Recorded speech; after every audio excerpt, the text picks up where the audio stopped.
I was saying, You said you knew I was there already, so why you want me to say well, anything? I can say that you're there all day. I can prove that you're there and what happened because, You can prove I was there? Sure. yeah, because everything is on video, man. 26. Yeah, the 26th. That's the 26th. That's the day I couldn't go to work because I had my baby with me. Okay. And I didn't go to work on that day. Okay. Where were you? I was in the house. Is that what you're going to go with? That's what you're going to stick with? You were never at the house or anything? No, I wasn't at the house. I see the photos that you got. Yeah, I can get you still photos of it. Doing good? You still want me to get warm water or cold water? Okay. Give you this one. You can grab it. You can hold it if you want. I don't know. You don't need to. Is that supposed to be me? Or somebody else? I know it's you. I can print off a couple more, but I don't know if that's going to convince you or not. But just so you know, I'm not lying to you I know you ain't lying. on any of this. Okay? All three suspects in the Coon Rapids triple homicide were indicted on multiple counts of first-degree murder, upgrading their initial charges of second-degree murder. Alonzo Pierre Mingo, identified as the alleged gunman, was found guilty by a jury on multiple counts, including 4 counts of first-degree murder. In September 2025, Mingo was sentenced to life in prison without the possibility of parole. Demetrius Trenton Shumpert, who participated as an accomplice in the robbery, was indicted on 6 counts of first-degree murder. Prosecutors sought an aggravated sentence against him, citing the particularly cruel treatment of the victims, the involvement of 3 or more active participants, and the fact that the crime occurred in the presence of 2 minor children. On November 20th, 2025, Demetrius Shumpert was found guilty on all counts of first-degree murder and faces the same mandatory life sentence without the possibility of parole when he is sentenced in January of 2026. The third co-defendant, Omari Malik Shumpert, was 2 counts of aggravated robbery. He is also scheduled to car leading police on a chase and crashing. This happened near Cleveland, Ohio over the weekend. Police say 3 boys ages 8, 11, and 12 stole a car, and the 11-year-old was apparently the one driving and would not stop for police. They ended up crashing into a house, jumped out and ran from police once they were caught. Police say they told officers they learned how to steal cars from watching YouTube videos. 3 young children are who was being pursued get out of their car and actually get hit by another speeding car. Area. So, Getting out of the car? Slamming on the brakes, trying to get out. whoa. Wow. Oh my God! Oh no! Stay wide. He got hit. Okay, we're going to keep our Oh red my shot. God. We just saw the person who... Broadcast, they killed it. Let me walk you through what just happened. So CBS had a story ready about Trump deporting Venezuelans to a brutal prison in El Salvador. Veteran correspondent Sharon Alfonsi investigated it. The story passed every fact check. CBS lawyers approved it. Standards and practices approved it. 5 separate screenings. Then Barry Weiss stepped in. Who's Barry Weiss? She just became CBS news editor after billionaire David Ellison bought her media site, then bought CBS's parent company, Paramount. And who approved Ellison's purchase, you might ask? Trump's administration, after Paramount paid Trump $16 million to settle his lawsuit against 16 Minutes. Weiss killed the story. She demanded they interview Stephen Miller, Trump's deportation architect. She even gave them Miller's phone number. When the Trump administration refused comment, she used their silence to spike the whole investigation. Sharon Alfonsi leaked an internal memo calling it what it is. This is not an editorial decision. It is a political one. She wrote, "We are trading 50 years of gold standard reputation for a single week of political quiet." And here's a timeline. Last week, Trump complained on True Social that 60 Minutes was treating him badly under the new owners. Days later, they killed a story critical of his deportation policy. CBS just handed Trump a kill switch, refused to comment, and critical stories disappear. This is how authoritarianism works in America. You don't raid newsrooms, you just buy them. Billionaire owners who want government favors, networks that fear presidential tantrums. The story CBS doesn't want you to see, real Venezuelans, real torture, real suffering in an El Salvador prison. Killed because it made Trump uncomfortable. American press freedom isn't secure, it's for sale, and CBS just hung up the sold sign. So CBS was supposed to air this investigation. It began as soon as the planes landed. The deportees thought they were headed from the U.S. back to Venezuela, but instead they were shackled, paraded in front of cameras, and delivered to CCOT, the notorious maximum security prison in El Salvador, where they told 60 Minutes they endured 4 months of hell. Did you think you were going to die there? We thought we were already the living dead, honestly. In 3 hours before broadcast, Craziest shit about that is they did not have to do that shit. They did not have to take those people's lives to get whatever they came here for. The video is viral. If you didn't see the video, do not watch that video. These 3 men dressed up in UPS uniform went to someone's house and act like they were going to deliver a package. They knock on the door with a box in their hand. One of the victims came to the door and they pushed their way inside. Mind you, it's a family of 5 there, including 2 babies. These men took the lives of those people. They came there for a robbery. They left with a homicide. For the shit that they did, you have to be touched by the devil to do some shit like that to this family. And if you want to... Because the person on the front, you know what he said? He said you should think globally and act locally. And these niggas understood that this arm right here, with this right here, talking about police brutality, they knew, hey, look, right now in status quo, they gonna send a lawman over there, you feel me, to Israel. He gonna perfect all this little policing skills. They gonna send him back to America to beat a nigga head in. So this is a Black Panther paper from 19... Nickelodeon? Yes. What was your name? What's your name? Tyler. Tyler? Curtis Mendez. Also Tyler Chase for Poetry of Hollywood. Actor, so if the kids of Nickelodeon. Tyler Chase, one of the... Damn, bro, how'd you get... Why are you in the streets like this? Why are you in the streets like this? Chase Bank. Oh, damn. Hey, you know what? I got some cash for you, bro. I got some cash for you. Here in California. Here, look.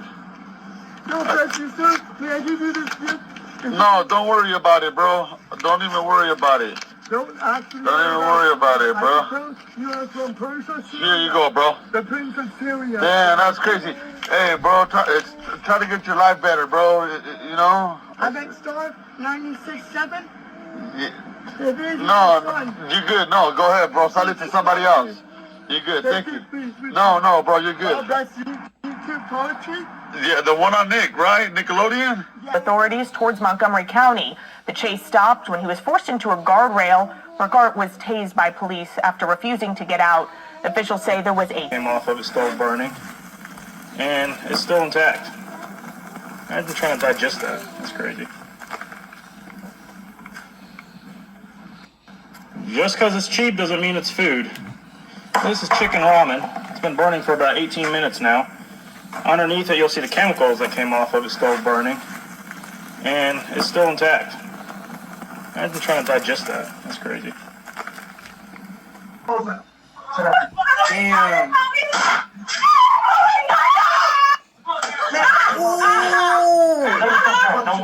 Hurry up! Just hold up. Damn.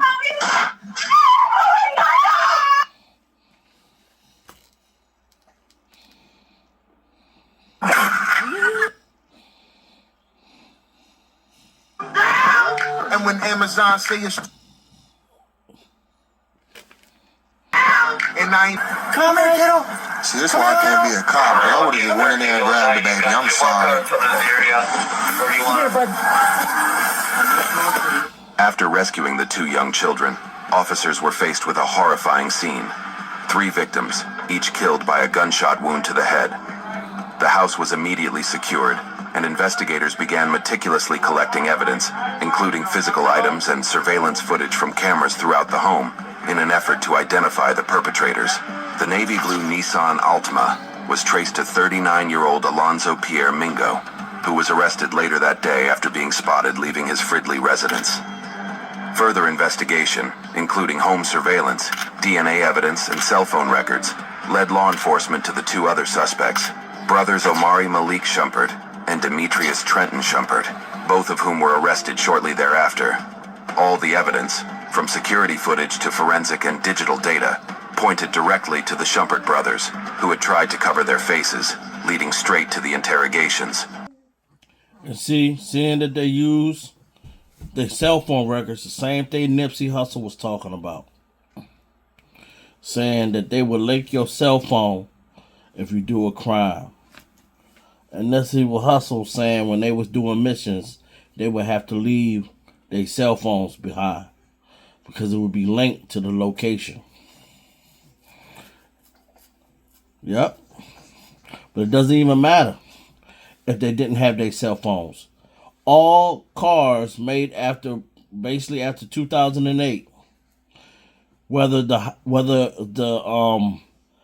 low jack is turned on or not, they can still use the car's location.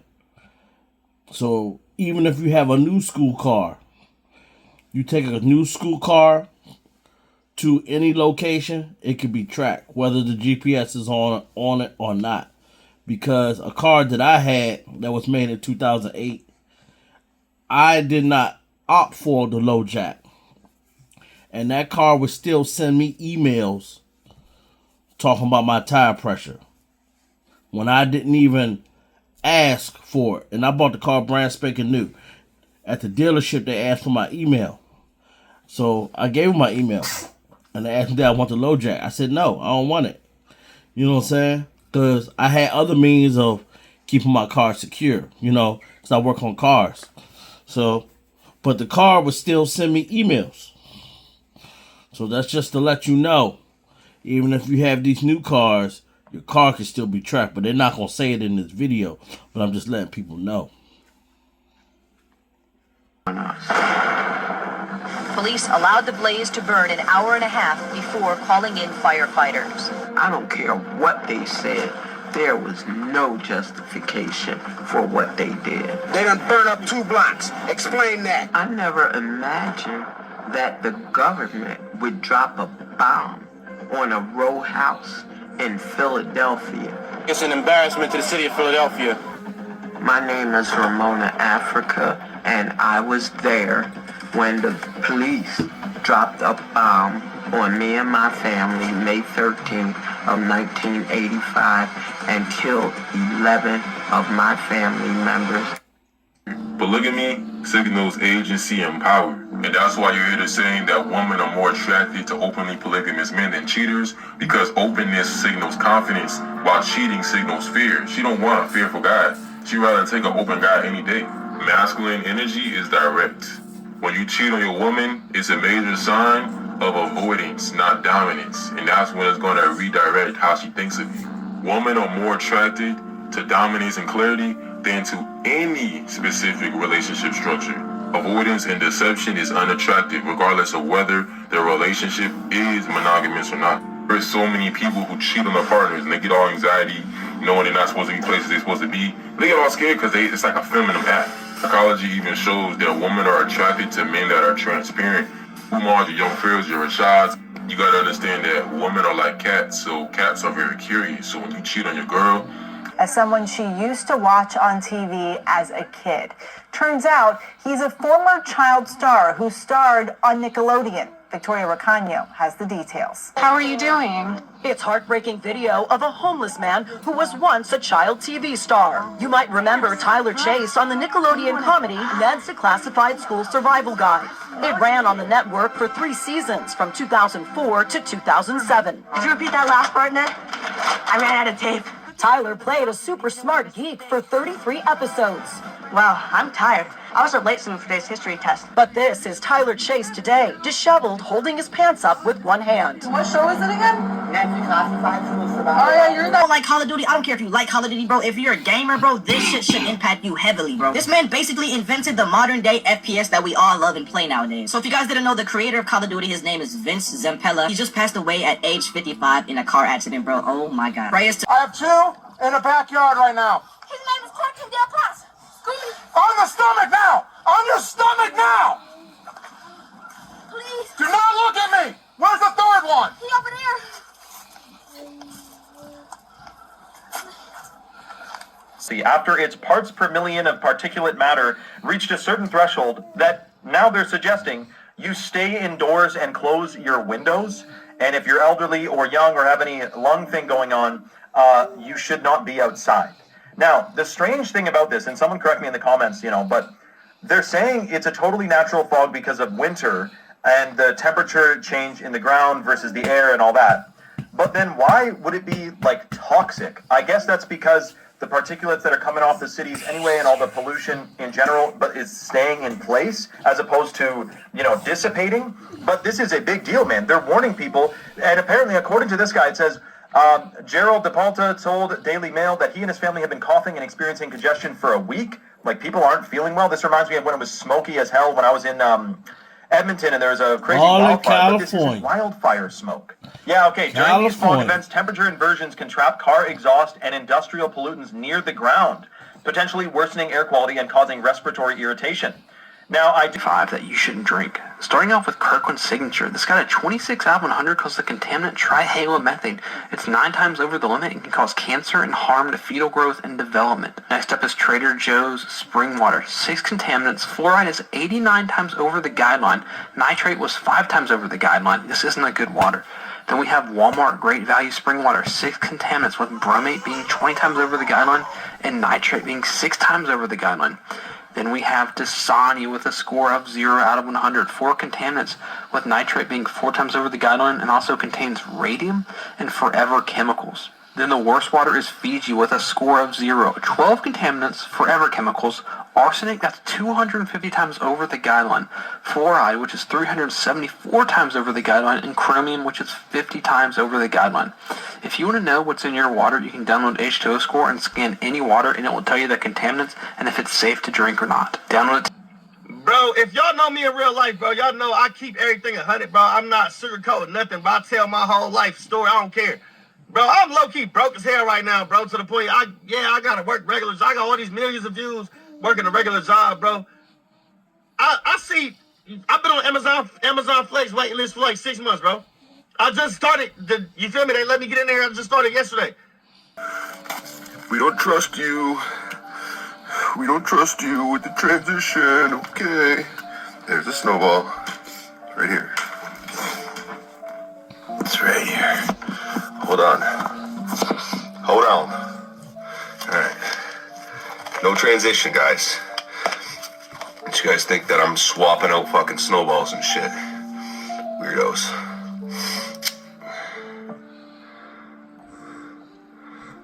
Look at that. Smells like plastic. Literally smells like plastic. Probably because it is. Probably because our snow is fake, our food is fake, our water's fucking fake. Everything's fake in this world, including the snow. If you guys live somewhere else and you're getting snow, do the same thing. Tag me in that shit. I'll throw it on my story. Fake it. Number 1 over here, and you'll leave that to be number 6 some motherfucking where else. And then be knowing that you number 6. Like, I don't get that shit. Y'all be knowing this nigga got hoes. But you leave your man in your number 1 spot just to prove a motherfucking point and still getting cheated on. With your goof ass. Hey, on some real shit, I got a real question for the females. Like, why do y'all leave y'all mans and y'all husbands for cheating just to be with another motherfucker that got more hoes than your husband? Until everybody knows the truth. Listen to this. I said white people used to steal stuff. White people used to steal stuff? Yeah. When? I heard a story of that. Come here, tell me about it. I heard a story from school. That white people used to steal stuff? Yeah. When? And kill people. Yeah? You talking about? They be friends together. Are you talking about Thanksgiving? No. Before Thanksgiving?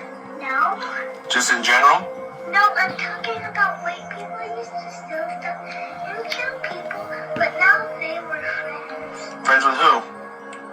With the normal people's skin.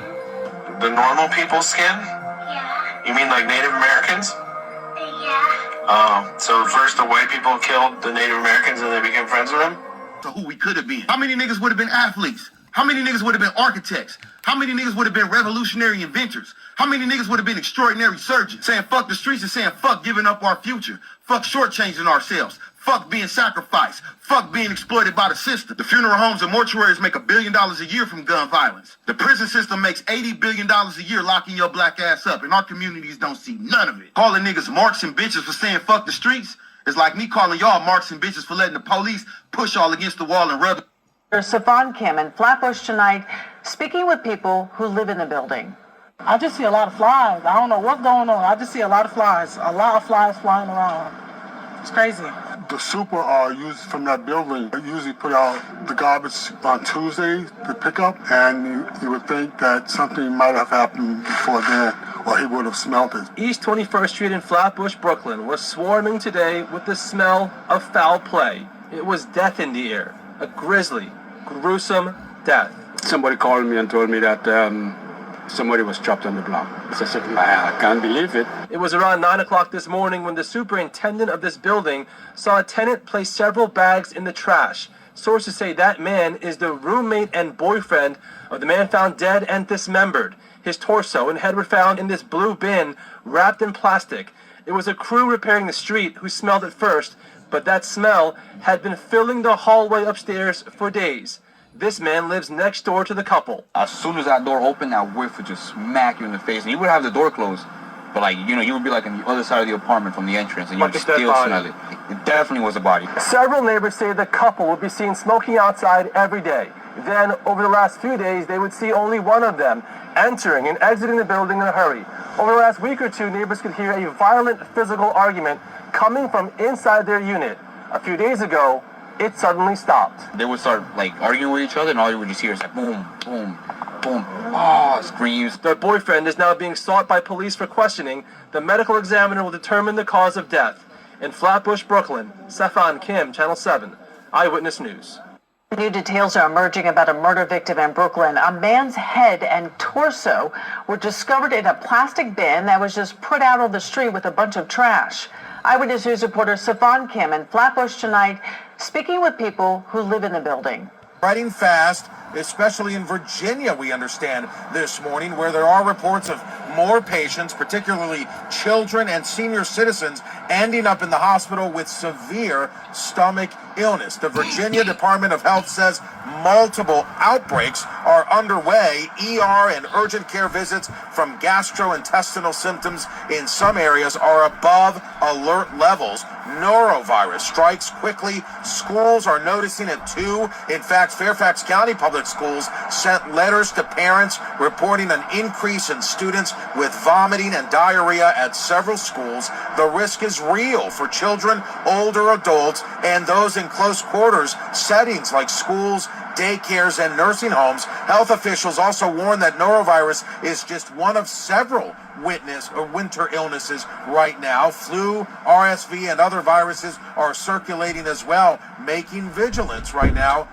It is a highly contagious virus that is spreading fast, especially in Virginia, we understand this morning, where there are reports of more patients, particularly children. 2025. HR is paying African Americans no attention, time and time again. So why is this happening?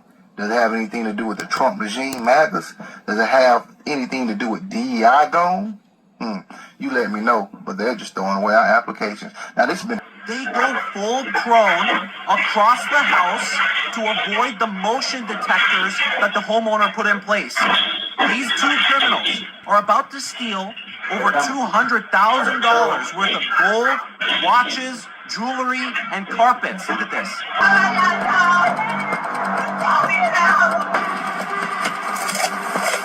These niggas went in there with stitchies. Feel real. Ali meets up with one of the men in a parking lot. He hands her a cardboard box with $200,000 in cash. She stuffs $120,000 into a Hallmark gift bag, drives to the juror's house, drops it off like it's a Christmas present. Inside the bag was the cash and a set of written instructions telling the juror to vote not guilty on all counts, and to convince the rest of the jury by saying the government was targeting Somali immigrants. And here's the crazy part. This type of jury tampering has hasn't happened in Minnesota since 1961. The judge called it an attack on the justice system. And now since all of this has come out, all 5 defendants, including Ali, have pled guilty. These Somalis, man, it keeps looking worse and worse for them. What I'm about to tell you is something you usually see in mob movies, except this didn't happen in New York in the 60s. This happened in Minnesota this year. So prosecutors say that a 31-year-old woman named Layden Muhammad Ali flew all the way from Seattle to Minneapolis for one thing: to bribe a juror. Not just any juror, but the youngest member in the panel, the only juror of color. According to the FBI, Ali followed this person out from the courthouse parking ramp and followed her home, and then spent the next 3 days circling her neighborhood, 19 times to be exact. GPS data from Ali's rental car literally made mall, anywhere that you go, you look around. Try your best to park next to wherever the cameras are visible the most, whether it's nighttime or daytime. When you get out your car, make sure you take a picture of your vehicle and a few of the cars that surround your vehicle. Traffickers like to put air tags on people's cars so they can try to follow you home. So make sure you look up under your back bumper and try to just check your car the best way possible to make sure you don't have any air tags or GPS trackers on your vehicle. Traffickers like to put stickers or tape so that way they can notify whoever's with them of what car they're going to be paying attention to, and make sure you don't have nothing on your windshield. If you have anything on your windshield and you have to remove it, make sure you're looking around at the same time. And who keep asking the same question? Why now? Why all of a sudden? You got Paris pulling back major events. You got Tokyo pulling back major events. You got the USA pulling back major events, especially New York. I'm hearing this about to be deep stipulations. A lot of things that's in effect. So if you was in New York last year for New Year's Eve, you're going to see a major difference this time around. And so what we're... Vance saying that in his America, you don't have to apologize for being white anymore. Hallelujah. We did it, white people. Wait a minute. Hold on a second. I'm checking my calendar, my life right now. Oh, that's right. I can't find a single moment in my entire life where I've ever had to apologize for being white. Now, you know who usually ends up apologizing? White people who said something racist, white people who got caught saying the quiet part out loud. Those are the white people that have to apologize. That's what this actually is. It's not freedom. It's not courage. It's a signal. He's telling a very specific audience, you're not the problem, even when you are. It's a dog whistle. And if you strip away the turning point stage, the applause, the branding, this is white Christian nationalism. Grievance politics wrapped up as bravery so nobody has to look in the mirror. Quick question, everyone out there. Who here has actually been asked to apologize for being white? I'll wait. In the United States of America, you don't have to apologize for being white anymore. There's J.D. Vance saying that in his America, you don't have to apologize for being white anymore. Hallelujah. We did it, white people. Woman says that her husband became terribly ill days after he got a flu shot. And right now, doctors think he might be suffering from a rare disorder that has been linked to the flu vaccine. And 13 Action News anchor Masa Saidi right now is live in studio with what you need to know about this really rare complication here, Masa. And Trisha, it's called Guillain-Barré syndrome, or GBS for short. The Morgan family has been busy getting ready for the holidays. Santa was step 1. Step 2, flu shots. 36 hours afterwards, he developed flu-like symptoms. About 10 days after that, Shane asked for help. And he's like, I can't feel my legs, I can't feel my arms. I need you to take me to the emergency room. Tonight, nearly a week later, Shane is still hospitalized. A medical professional confirms this could be a rare disorder that's been linked to the flu vaccine. Dr. Dahlia Wax, who is not treating Shane, spoke with us about GBS. Guillain-Barré is your body's response to a flu shot. See, what they're finally admitting is something people have been saying for decades. That's a effect in sociology. SAT scores for African American males and females went up. In 1990, 75% of black males graduated from high school. The Cosby Show mentioned that the kids were applying to Morehouse College. It's a black university.